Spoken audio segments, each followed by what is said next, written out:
Hello friends, welcome to మోరీ టెహాన్ channel. ఈ వీడియోలో అందరికీ ఎంతో ఇష్టమైన మరియు రుచికరమైన ఉలవచారు ఎలా తయారు చేసుకోవాలో తెలుసుకుందాం. వీడియో స్కిప్ చేయకుండా లాస్ట్ వరకు చూడండి. అండ్ మా ఛానల్ ఇంకా ఎవరైనా సబ్స్క్రైబ్ చేసుకోకుండా ఉంటే ప్లీజ్ సబ్స్క్రైబ్ చేసుకోండి.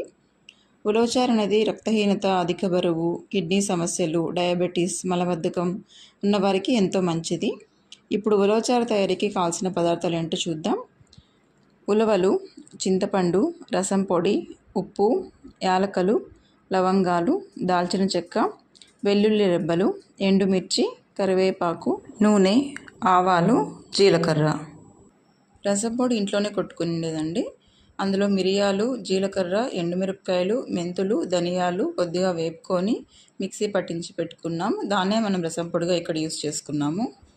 తయారీ విధానంకి వస్తే, ముందుగా 1 కిలో ఉలవలు తీసుకొని బాగా కడిగి 3/4 లీటర్ నీళ్లు పోసి కుక్కర్లో 5 విజిల్ వచ్చే వరకు ఉడికించాలి.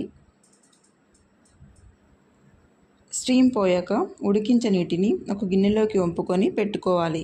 ఆ తర్వాత ఒక పెద్ద నిమ్మకాయ సైజు చింతపండు తీసుకొని ఇందాక వంపి పెట్టుకున్నటువంటి ఉలవ నీటిలో వేసి బాగా నానే వరకు ఉంచాలి.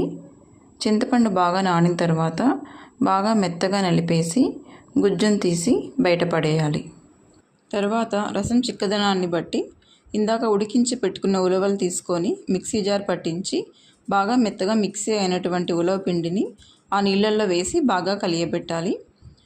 రసం కొద్దిగా పలుచగా కావాలి అనుకుంటే 2 నుంచి 3 గరిటెల వరకు వేసుకోవాలి. లేదు కొద్దిగా చిక్కగా కావాలి అంటే 5 నుంచి 6 గరిటెల వరకు వేసుకోవాలి. ఆ తర్వాత రుచికి తగ్గ ఉప్పు, 1 స్పూన్ రసం పొడి, 1/2 స్పూన్ ధనియాల పొడి వేసి బాగా కలియబెట్టాలి.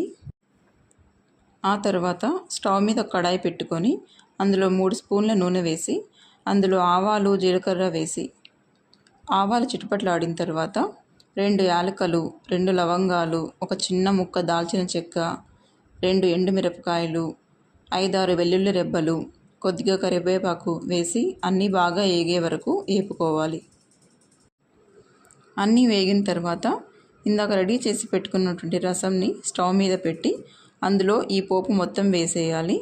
ఆ తర్వాత 10 నిమిషాలు మీడియం ఫ్లేమ్లో ఉడికించి పొంగు వచ్చే టైంకి దించేసుకోవాలి. అంతే, ఎంతో రుచికరమైన ఉలవచారు రెడీ.